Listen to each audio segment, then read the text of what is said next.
not in any way want to endanger their capacity to go in, investigate, and potentially charge perpetrators, which meant that I could not come down or appear to come down decisively in terms of guilt or innocence in terms of what happened. So you had institutional constraints.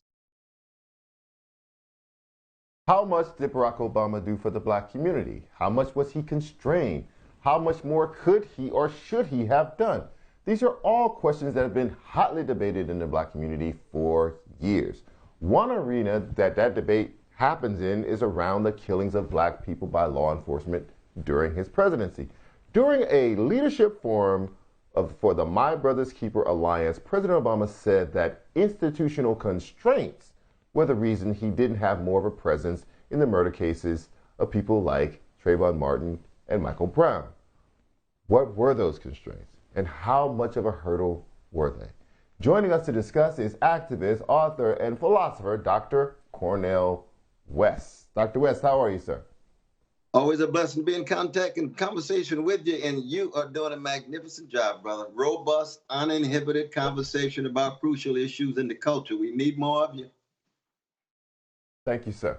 So let's start the framing of this conversation by saying you have not been shy about offering loving critiques, as you called them, of Barack Obama, and I have not had as many loving critiques as you have. So we'll just start at that point. What do you make of this last comment about him saying that he didn't have more of a presence in those particular cases because there were institutional constraints that prohibited him from having more of a presence?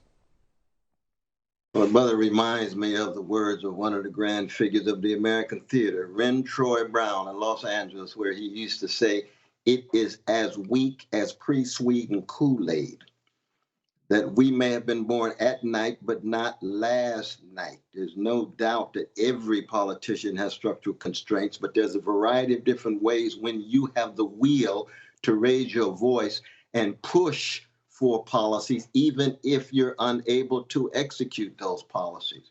So when it comes to Wall Street, he could say, "Don't worry, I will protect you."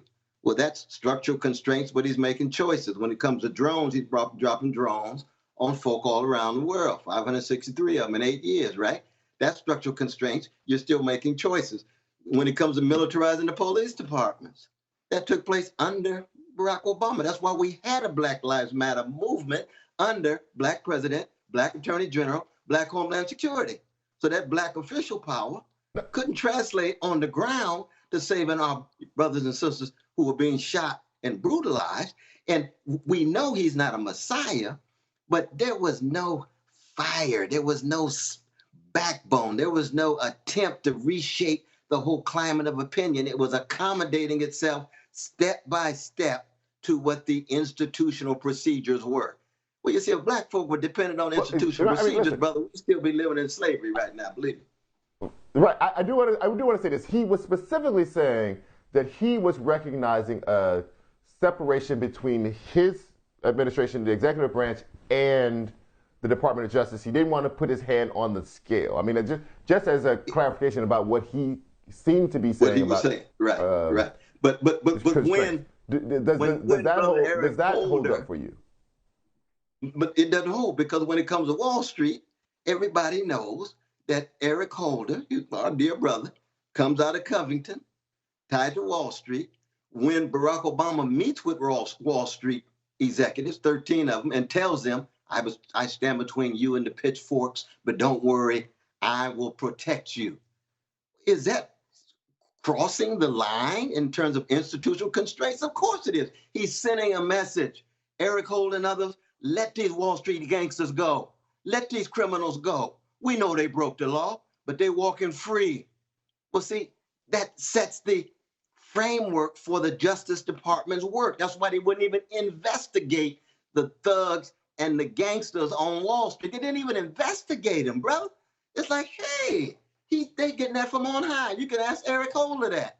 So if that's the case when it comes to Wall Street, you know what it was, the black folk, all he had to do was say, we're going to send some of these policemen to jail in the name of morality and the name of integrity. That was never said. That framework was never taken seriously. It was, we got structural constraints. Black people always got structural constraints. Always got. All right, well, but I just want to get this. I want to get this on the table. But you do recognize and incorporate into your loving critique the idea that there was just tremendous opposition to him as a president. Absolutely. Not only as a black president, but also as the first, a black president. That there was these incredible constraints, and when he moved out even a little bit, saying that people were acted stupidly by going into Skip Gates' house and arresting a man in his own house, there was just tremendous backlash against that. And that's a very modest statement. We do recognize that, right? I do. But every black man and every black woman who has any sense of being free knows that when they're in a position, you do have to transgress some things and you have to pay certain kind of costs. If for example, he's only going to be there 4 years, then you go down swinging. It don't mean a thing if you ain't got that swing. You go down swinging, man. Think of your job at the New York Times. If every move you made had to be calculated on structural constraints, man, you would still be commenting in ways that be unbeknownst to you and me. You have to have some freedom. You have to have a willingness to tell the truth and pay a cost. That's true for presidents. That's true for professional managers. It's true for athletes. It's true for professors. It's true for TV hosts across the board. And that's all we were asking for Barack Obama. We're just saying you have to try and push to the end. You cannot punt on the second down, brother. You punt on the fourth down. So you go as far as you can get to the touchdown, and then you punt. But he got used to punting on second down. They want to protect. Well, he did all he could do. Now he can do all he can. All right, put your professor hat on. If you had to give Barack Obama a grade in his relationship to Black America during his presidency, including the structural constraints that he now discusses, what would that grade be for Black people? Well, let's put it this way: that the lowest grade on the Dean's list is a B-. I would give him a C. So he's not on the Dean's list at all. He's not Summa. He's not Magna, and he's not Kuma. He's old audit. I give him a C. And we know I'd give him a C for? His presence, his poise, his brilliance that had symbolic impact. That's symbolic on me. But on the ground, brother, in terms of the suffering of Black people, in terms of the poverty of Black people, in terms of greed of Wall Street, in terms of the drones dropped on folk all around the world, no, grandmama say we can't allow just that symbolic stuff to hide and conceal the concrete stuff. So I'd give him a C and maybe C- on a good day. Dr. West, thank you for another loving critique. Thank you for joining me. Always a pleasure. More Prime after the break.